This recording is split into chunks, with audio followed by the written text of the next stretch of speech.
Aujourd'hui, je vous propose de changer les joints SPI du bas moteur. Votre scooter ne démarre plus ou il a un manque de compression apparent, on vous a sûrement dit c'est tes joints SPI, change-les. Mais pour les changer, comment ça se passe? Est-ce que c'est facile? Est-ce que c'est accessible à n'importe qui chez soi? Ou est-ce qu'il faut faire absolument appel à un mécanicien ou quelqu'un qui a des outils et qui s'y connaît?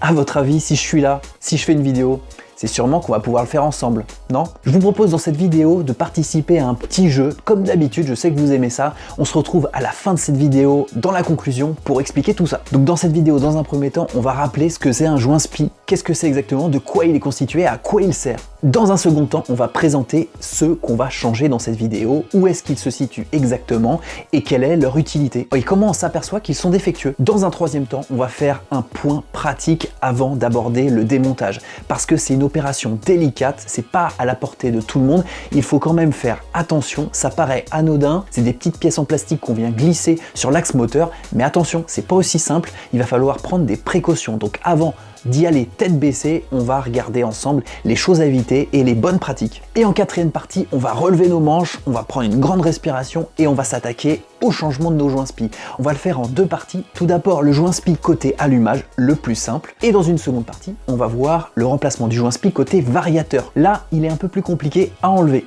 et à mettre en place. Mais on va voir tout ça en détail, ne vous inquiétez pas. C'est parti! Qu'est-ce qu'un joint SPI? Et d'ailleurs, SPI, c'est quoi déjà? SPI, c'est l'acronyme de l'entreprise allemande qui a inventé en 1936 ces joints. On appelle joints SPI des bagues d'étanchéité, des joints à lèvres. SPI veut dire SPI, Société des perfectionnements industriels. C'est le nom de la société, tout bêtement. Mais bon, tout le monde l'appelle joint SPI avec un I et pas avec un Y. Donc on va continuer à les appeler comme ça. On va pas changer le monde, hein. On continue de dire frigo dans le langage courant, donc on va continuer de dire joint SPI. D'accord? À quoi il sert ce joint SPI? Eh bien, ça sert à rendre étanche une partie qui est en rotation avec une partie qui est fixe. On le retrouve partout où il y a une étanchéité, que ce soit dans le moteur ou sur la partie cycle, il y en a partout. À chaque fois qu'il y a un arbre en mouvement par rapport à une partie fixe, il y a un joint SPI. C'est le cas du vilebrequin, c'est le cas de la transmission secondaire et de la roue arrière, c'est le cas des fourches et des amortisseurs en règle générale. La partie extérieure est emmanchée dans la partie fixe en force. La partie intérieure est constituée d'une lèvre dimensionnée à la dimension de l'arbre sur lequel il se trouve. Le maintien de cette partie mobile est assuré par un ressort torique inséré dans la lèvre. Donc ce joint en élastomère, s'il est correctement posé, il permet de rendre étanche parfaitement un moteur. Ça tombe bien, c'est ce qu'on lui demande. Plus particulièrement dans cette vidéo, on va changer le joint SPI du bas moteur. Mais pourquoi on a besoin de joint SPI dans le bas moteur? Il n'y a pas d'huile dans un moteur de temps. Si vous vous faites cette réflexion, c'est que vous ne savez pas comment fonctionne le moteur de temps. Donc je vous engage à retourner voir ma vidéo sur le fonctionnement d'un moteur de temps. Ou sinon sur ma vidéo qui traite des clapets, parce que j'en parle aussi. Pour vous résumer la chose quand même, le bas moteur participe à l'admission du mélange dans le haut moteur, dans la chambre de combustion. Donc, pour qu'il participe à l'injection de ce mélange, il faut qu'il soit étanche. Pour deux raisons, pour deux phases précises dans le cycle du moteur. Lorsque le piston monte, vous le savez, ça crée une dépression dans le bas moteur qui permet d'aspirer le mélange à travers le conduit d'admission, la pile d'admission, le carburateur, le filtre air. Si il y a une fuite dans le bas moteur, eh bien ça va aspirer plutôt l'air par les joints SPI dans le bas moteur que par le carburateur, hein. L'air va emprunter le chemin le plus simple, donc par les joints SPI. Et ça va entraîner que au lieu d'injecter du mélange dans votre bas moteur, il y aura de l'air dans votre bas moteur, et l'air, jusqu'à preuve du contraire, ça ne fait pas fonctionner un moteur, donc ça ne fonctionnera pas. Votre moteur ne va pas démarrer ou va avoir des performances moins bonnes. Donc ça c'est la première chose. Et le bas moteur aussi doit être étanche pour la seconde phase. Lorsque le piston redescend cette fois-ci et que le mélange est emprisonné dans le bas moteur, que les clapets empêchent le mélange de ressortir par ici, le mélange est comprimé. Et lorsque les lumières de transfert sont découvertes, et le fait que le bas moteur soit bien étanche et qu'il y ait une compression qui soit assurée du mélange, eh bien ça va injecter d'un seul coup le mélange dans le haut moteur. Donc c'est grâce à l'étanchéité du bas moteur qu'on a une bonne admission du mélange dans la chambre de combustion. Donc vous le voyez, sans étanchéité du bas moteur, le moteur de temps il peut pas fonctionner. Et comment on rend étanche un haut moteur? Et c'est avec notamment les joints SPI. Donc si on a des mauvais joints SPI, si les joints SPI sont défaillants, eh bien le moteur il démarrera pas, vous pouvez en être sûr. Comment on remarque que le joint SPI est défaillant? Les différents symptômes? C'est assez simple, lorsque le scooter refuse de démarrer. Alors je vous avais fait une vidéo sur les diagnostics à faire et les vérifications pour déceler une panne. Je vous avais fait une vidéo assez détaillée là-dessus. Eh bien les joints SPI, ça peut en faire partie. Si le scooter ne démarre pas, ça peut peut être les joints spi. Lorsqu'il tient mal le ralenti aussi, ça peut être l'origine d'une mauvaise étanchéité du bas moteur, donc ça peut être aussi les joints spi. Si vous avez aussi des pertes de performance inexpliquées, vérifiez vos joints spi, c'est assez simple. Pour vérifier que les joints spi sont oui ou non défaillants, eh bien il faut juste démonter côté variateur, côté allumage et constater s'il n'y a pas de coulure au droit de vos joints spi. S'il y a des coulures, vous voyez qu'il y a du mélange un peu gras autour des joints spi, eh bien ça veut dire que votre bas moteur, il n'est pas étanche, donc il y a un problème. Mais ça tombe bien, cette vidéo, elle sert à changer les joints spi. Donc ne vous inquiétez pas, on va le faire ensemble. Avant de partir tête baissée dans un démontage qui est quand même, je veux pas vous faire peur, long et minutieux, on va aborder quelques règles simples et des choses qu'il va falloir bien faire pour ce démontage de joints spi. Tout d'abord, ce qu'il faut savoir, c'est qu'un changement de joint spi peut faire plus de mal que faire du bien, donc il va falloir y aller minutieusement. La première chose à faire, c'est lorsqu'on démonte le joint spi, il faut le faire sans détériorer quoi que ce soit l'arbre moteur ou l'alésage qui accueille le joint spi. Donc si on y va avec des outils métalliques, il va falloir faire vraiment attention, parce que si vous endommagez les parties cylindriques qui accueillent normalement le joint spi, ça peut modifier, même avec un joint spi pas du tout détérioré, l'étanchéité de l'ensemble. Donc il faut faire ces actions avec précaution. Mais je vais vous donner des méthodes pour éviter justement d'abîmer les pièces métalliques, vous inquiétez pas. Je vais le dire dans la vidéo aussi, il va falloir lubrifier le joint spi. Il va falloir mettre une fine couche de graisse au savon de lithium à l'intérieur du joint spi sur la lèvre intérieure. La pose, elle doit être très précise, au risque de ne pas rendre étanche le joint spi ou même de le détériorer. Donc il va falloir le positionner de manière régulière, très précisément, pas de travers et sans endommager les lèvres. Ça c'est important. La profondeur de mise en place aussi est importante. Il faut pas les enfiler trop loin, vous allez le voir surtout pour celui du variateur, on peut le mettre n'importe comment, donc il va falloir le faire précautionneusement. Donc des précautions sont à prendre, il y a des outils à utiliser, on va l'aborder juste après. Les joints spi pour la plupart, ils sont inusables. Si vous avez une fuite, c'est peut-être pas votre joint spi qui est défaillant, c'est peut-être votre arbre moteur. Donc on va inspecter ça, il se peut qu'à l'endroit du joint spi, eh bien votre arbre moteur soit creusé, et là c'est pas en changeant le joint spi que ça va changer les choses, il va falloir changer l'arbre moteur. J'espère pas pour vous êtes concerné par ce problème, mais si c'est le cas, vous pouvez avoir une solution intermédiaire en positionnant le joint spi un tout petit peu à côté, 1 mm à côté, et ça peut vous dépanner. Donc vous commencez à voir que le démontage, c'est pas si simple, il faut des outils et y aller précautionneusement, minutieusement et précisément, parce que la position des joints spi aussi est importante. Pour ça, il y a des outils, notamment ceux que je vais vous présenter ici. Dans ma dernière vidéo concernant, c'était quoi ma dernière vidéo? La pompe à huile, j'avais utilisé un outil de démontage de la partie rotor de l'allumage avec une clé de blocage Easy Boost. J'avais trouvé que cette clé de montage était plutôt sympa à utiliser, donc je me suis renseigné sur les autres outils que faisait cette entreprise française et je me suis aperçu qu'ils faisaient des outils quand même intéressants et plutôt bien pensés pour les démontages des moteurs Minarelli, que ce soit horizontal ou vertical.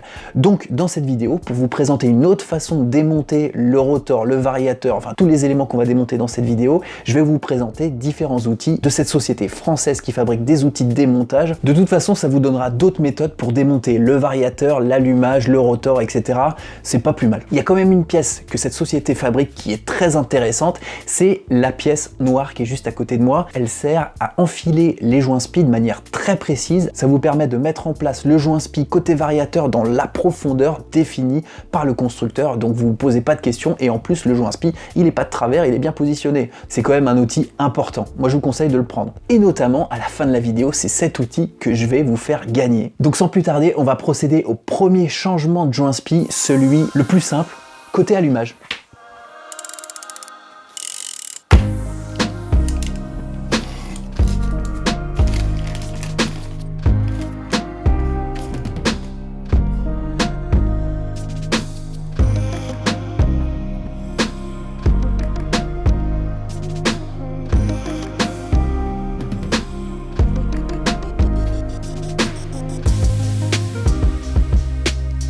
Pour accéder au joint spi côté allumage, comme d'habitude, on enlève le cache d'allumage en dévissant les 3 vis.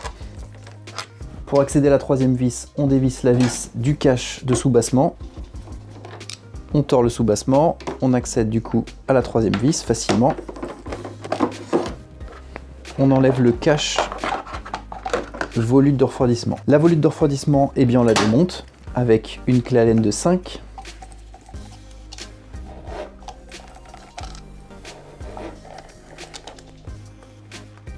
Voilà, le rotor d'allumage est accessible. Pour démonter le rotor, on utilise dans cette vidéo une nouvelle clé, c'est la clé Easy Boost de blocage en rotation des rotors, que ce soit pour tous les moteurs, Minarelli, horizontal, vertical, pour les rotors externes comme on a ici, et aussi pour les rotors internes, puisqu'on a une position de vis qui permet de dévisser des allumages à rotor interne, ce qui n'est pas habituel sur les clés de démontage. Donc cette clé est polyvalente, elle est plutôt pratique. Donc on positionne la clé Easy Boost de cette manière, on prend une clé de 17 et on dévisse l'allumage. Hop, voilà, on retire la clé de blocage et on enlève l'écrou à la main. Donc comme vous le savez maintenant, on n'arrive pas à enlever l'allumage à la main puisqu'il est bloqué sur l'axe du vilebrequin. Pour cela, il faut un arrache-volant ou, dans cette vidéo, on va utiliser l'arrache-volant Easy Boost. Donc elle fonctionne sur le même principe que l'arrache-volant que j'avais fabriqué moi-même avec du bois lors de ma vidéo sur le démontage de l'allumage sans outil, ou presque. Il est très simple à utiliser, il utilise comme mon outil les vis de fixation de la volute de refroidissement. Il suffit de positionner l'outil en serrant les vis les unes après les autres. Alors attention, quand on utilise cet outil, il ne faut pas visser les vis de trop, parce que les vis risquent d'endommager votre stator à l'arrière avec les bobinages. Donc il faut mettre 3-4 filets, pas plus. Vous vous assurez que la platine est bien parallèle au rotor, et vous serrez l'écrou central jusqu'à ce que celui-ci soit en contact avec l'axe du vilebrequin. Donc maintenant qu'il est en contact, il suffit de maintenir en position à l'aide d'une clé de 17 le rotor et de serrer avec une clé de 13 l'écrou central. En très peu d'efforts, on arrive à désolidariser le rotor. Le rotor est démonté. Maintenant que le rotor est démonté, on va s'attaquer au stator. On l'enlève en dévissant les deux vis avec une clé hexagonale de 5. On accède à la seconde vis avec une clé à laine coudée, puisqu'elle est difficilement accessible. On finit à la main. Et on peut enlever le stator. Généralement, il ne vient pas à la main facilement.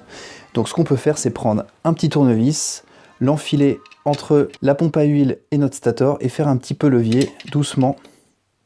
Voilà, ça vient tout seul. On retire le stator, on l'enlève de l'axe et on le laisse en position comme ça. Ça ne va pas nous gêner davantage. On retire le joint en faisant attention de ne pas le déchirer. On se munit ensuite d'une pince à circlips qui, lorsqu'on appuie sur les poignets, écarte les ergots. On positionne la pince à circlips dans les œillets du circlips, on écarte et on retire le circlip. On peut à présent retirer le pignon qui entraîne en rotation la pompe à huile en tirant tout bêtement dessus. On retire le pion d'entraînement du pignon de la pompe à huile. Il y a un second circlip à retirer, donc on reprend notre pince à circlip et on procède de la même manière. On retire ensuite la pièce de maintien grise ici du joint SPI en dévissant la vis de maintien. Et voilà, on accède au joint SPI. Donc le joint SPI est ici. Pour l'enlever, celui-ci, c'est assez facile, c'est le plus simple. On prend un tournevis, on l'insère sur le côté et on fait levier.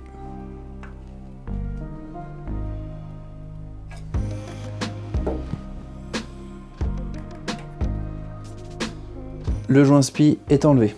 Avant de placer le joint SPI, il faut le lubrifier avec une graisse au savon de lithium. Donc c'est une graisse de ce type-là. Il faut la graisser légèrement au niveau de la bague inférieure. Donc un film léger suffit. Et voilà. On prend le nouveau joint SPI, on le positionne en faisant attention de ne pas le faire rencontrer donc des éléments tranchants, comme par exemple la clavette, on fait attention. C'est le moment de vous présenter l'outil Easy Boost de mise en position des joints SPI.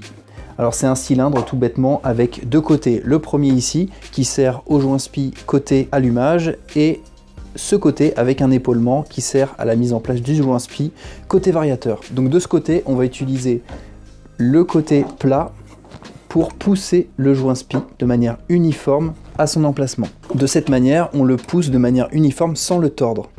C'est important. Une fois qu'on l'a poussé à la main, on prend une cale et un marteau et on achève la poussée et la mise en place du joint SPI en tapant doucement.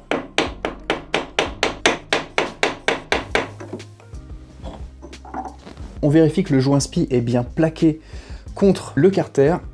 Ok, donc il est correctement positionné. On va procéder maintenant au remontage.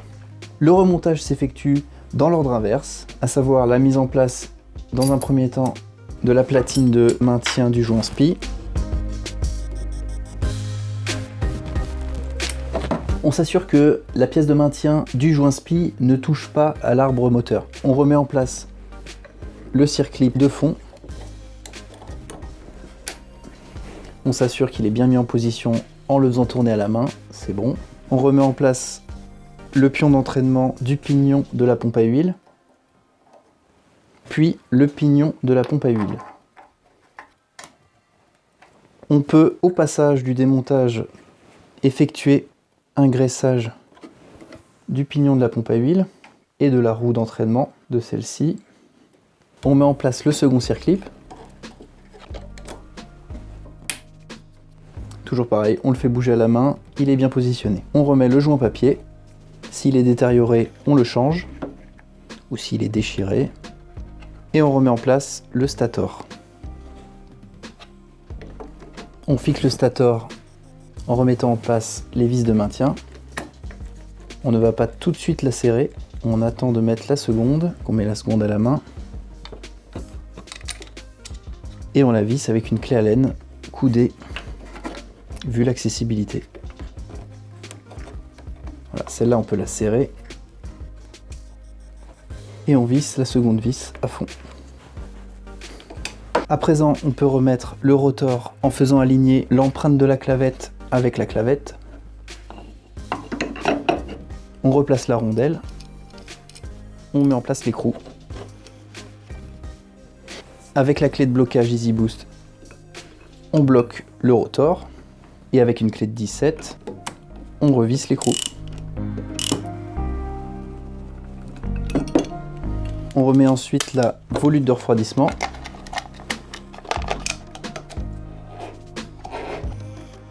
Puis on finalise le montage en replaçant le cache côté allumage. On remet en place les 3 vis. Et pour finir, la vis du carénage de soubassement. Voilà, le joint SPI côté allumage est changé. Rien de plus facile, vous l'avez vu. On passe côté variateur. Ça se corse.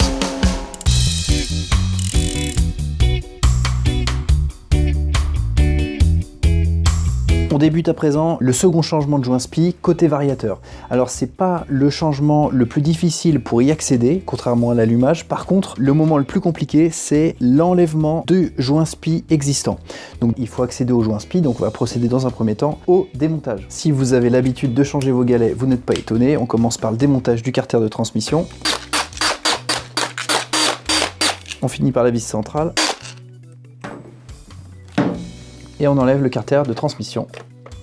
On récupère les 2 pions de centrage et le joint.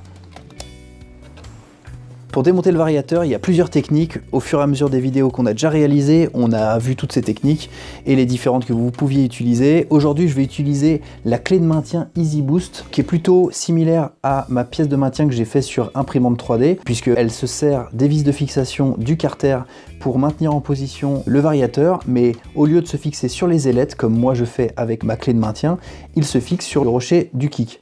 Donc c'est plutôt intelligent, moi je trouve, donc on va utiliser cette clé. Donc on met en place la vis de fixation et la seconde. On prend une clé de 17 et on dévisse. Il a l'avantage au moins d'être résistant, pas comme mon maintien en plastique. Là au moins ça bouge pas. Ça évite encore une fois d'utiliser un bloc piston qui pourrait endommager votre piston. On enlève l'écrou.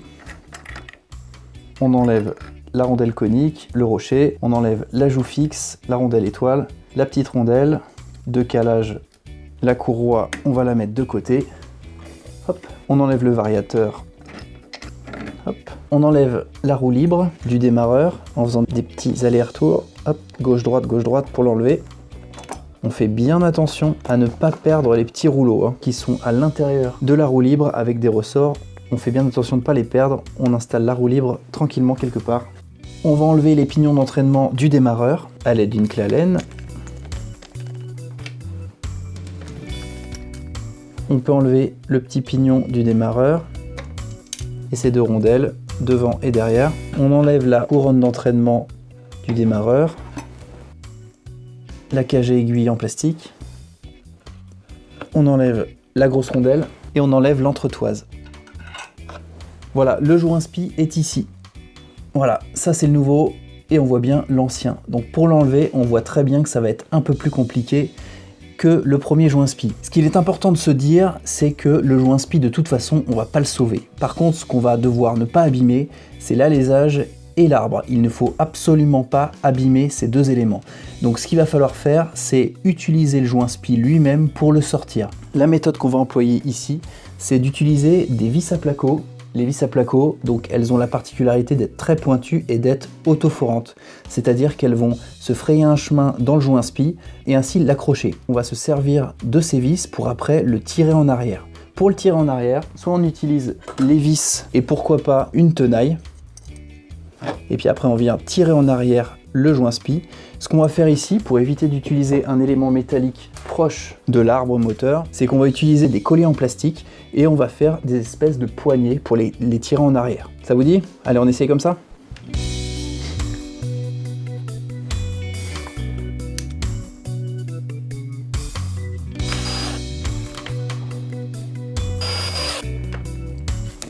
Allez, on prend la première vis et on la positionne en plein milieu du joint SPI sur la partie un peu striée. Et on visse la vis. Attention, il y a le roulement derrière, donc il ne faut pas aller trop loin.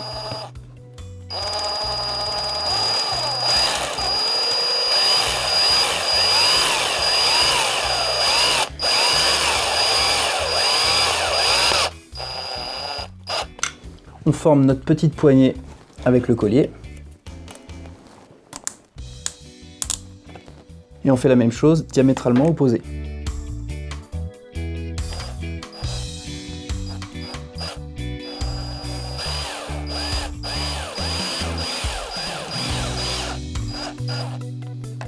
On reforme notre seconde poignée.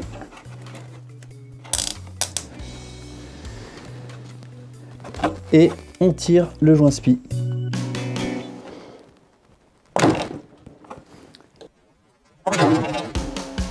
Et voilà, ça vient tout seul. De cette manière, on n'a pas du tout abîmé l'arbre, on n'a pas du tout abîmé l'alésage, donc c'est plutôt réussi. Avant de mettre le nouveau joint SPI, on va le graisser. Pour le graisser, on utilise toujours de la graisse à base de savon de lithium sur la bague intérieure. Donc une simple petite couche suffit. J'en ai même mis un peu trop. Voilà. On le positionne en faisant attention de ne pas l'abîmer. Donc on le met en position. Et le but du jeu à présent, ça va être de l'enfoncer à la bonne cote. À la bonne cote, ça veut dire utiliser l'outil de mise en place Easy Boost. Est parfait pour ça puisque l'épaulement va venir embuter sur la partie métallique du carter et ainsi pousser le joint SPI de la valeur de l'épaulement. Donc là, il n'y a pas de question à se poser et au moins on va le pousser uniformément dans son emplacement. On peut commencer à la main.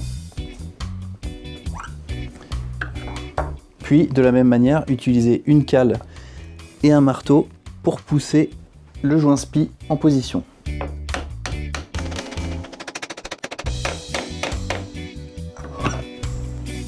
Donc de cette manière, le joint SPI est positionné à la bonne profondeur sans problème. Parce que s'il est positionné trop loin, eh bien, il va obstruer le conduit de lubrification du roulement qui est positionné dans le carter moteur et le roulement sera beaucoup moins bien lubrifié. Donc il faut vraiment le positionner à la bonne profondeur. L'outil Easy Boost permet, avec l'épaulement, d'être sûr qu'il n'est pas trop enfoncé. Une fois que le joint SPI est remonté, on remonte l'ensemble, à commencer par la grosse rondelle, par la cage à aiguille en plastique. On peut lubrifier l'ensemble au fur et à mesure, puis la couronne d'entraînement du démarreur. On remet le pignon du démarreur, à commencer par la rondelle, puis le pignon d'entraînement et une dernière rondelle. On remet la pièce de maintien de l'ensemble. On remet l'entretoise et la roue libre du démarreur. Ah, faut pas faire comme moi, j'ai perdu un petit galet. Faut vraiment faire attention. On récupère le galet et on le repositionne dans son emplacement. Ça s'enlève tout seul, il y en a un deuxième qui est parti. Si vous perdez ces petits galets, la roue libre ne va plus fonctionner et votre démarreur ne fonctionnera plus correctement. Deuxième tentative, on remet la roue libre sans faire tomber les galets. Il est perdu. Troisième tentative. Et la troisième est la bonne. On remet le variateur.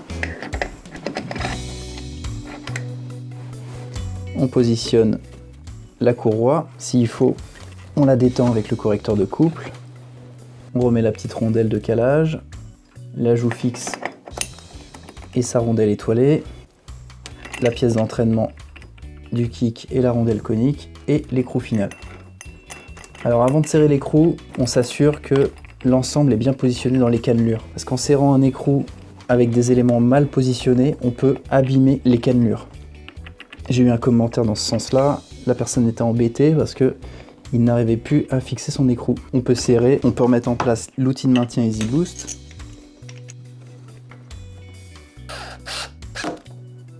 Et on resserre avec une clé de 17.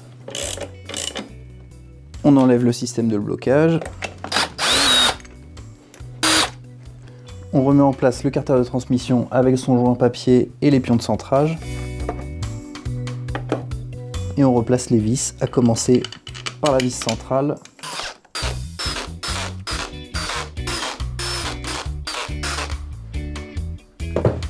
Voilà, les deux joints SPI ont été changés. Vous voyez, c'est pas si compliqué que ça. Faut juste prendre son temps, le faire calmement, avoir les bons outils. Ça, c'est un truc très important que j'aimerais exprimer ici. C'est un des rares tutos que j'ai fait où je vous dis simplement qu'il faut avoir les outils adéquats pour pouvoir changer ces joints SPI, pour pas faire n'importe quoi. Si on met des joints SPI pour changer des défectueux, mais de la mauvaise manière, bah, ça va être encore pire que l'origine. Donc moi je vous conseille de vous munir de cette cale faite par Easy Boost. Je sais pas s'il existe d'autres modèles de d'autres fournisseurs, mais en tout cas celle-là fonctionne, elle est pas si chère que ça pour mettre en place des joints SPI et être sûr qu'ils soient bien mis. Donc investir dans ce type de matériel, c'est indispensable pour ce type de tuto.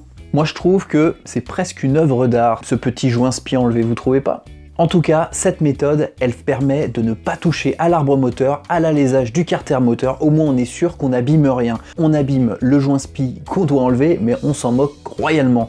Et avec des vis à placo et des petites poignées de tirage, bah vous l'avez vu, on tire ce joint facilement et sans trop de difficultés. Ce qui est important par contre, c'est de pas trop enfoncer les vis pour pas toucher le roulement avec ces vis autoforantes qui peuvent abîmer les roulements. Mais si vous utilisez cette technique, ça va tout seul. Celui côté allumage, j'en parle même pas, le plus dur dans l'histoire, c'est d'accéder à ce joint SPI, d'avoir les différentes clés pour démonter l'allumage et le rotor, mais sincèrement, c'est pas plus compliqué que ça.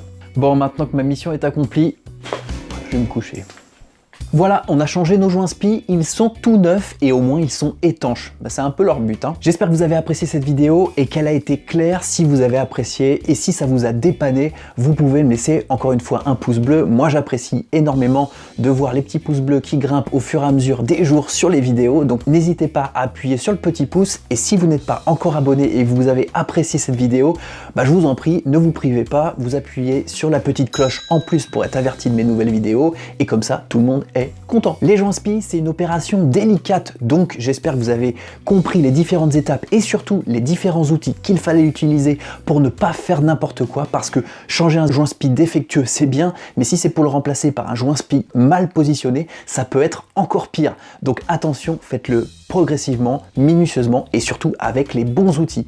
Donc justement, dans cette vidéo, je vous parlais au début d'un petit jeu qui vous permettrait de gagner un petit cadeau. Et bien le petit cadeau que je vous propose de gagner aujourd'hui, c'est exactement la pièce de calage des joints SPI, celle qui vous permet de rentrer le joint SPI côté variateur pile à la bonne dimension et le joint SPI côté allumage de la meilleure manière, en déportant les coups pour mettre en place le joint SPI de manière uniforme et ne pas l'enfiler de travers. Enfin, vous avez compris ça dans la vidéo. Donc aujourd'hui, je vous propose de participer à ce jeu en mettant tout simplement des commentaires dans la présente vidéo, ce qui vous permettra de participer au tirage au sort que j'organise à la date que j'indique ici. Donc n'hésitez pas à le faire, vous serez peut-être le regagnant de cette pièce. Et puis pour vous, j'en tirerai deux autres sorts, ce sera des gagnants d'autocollants.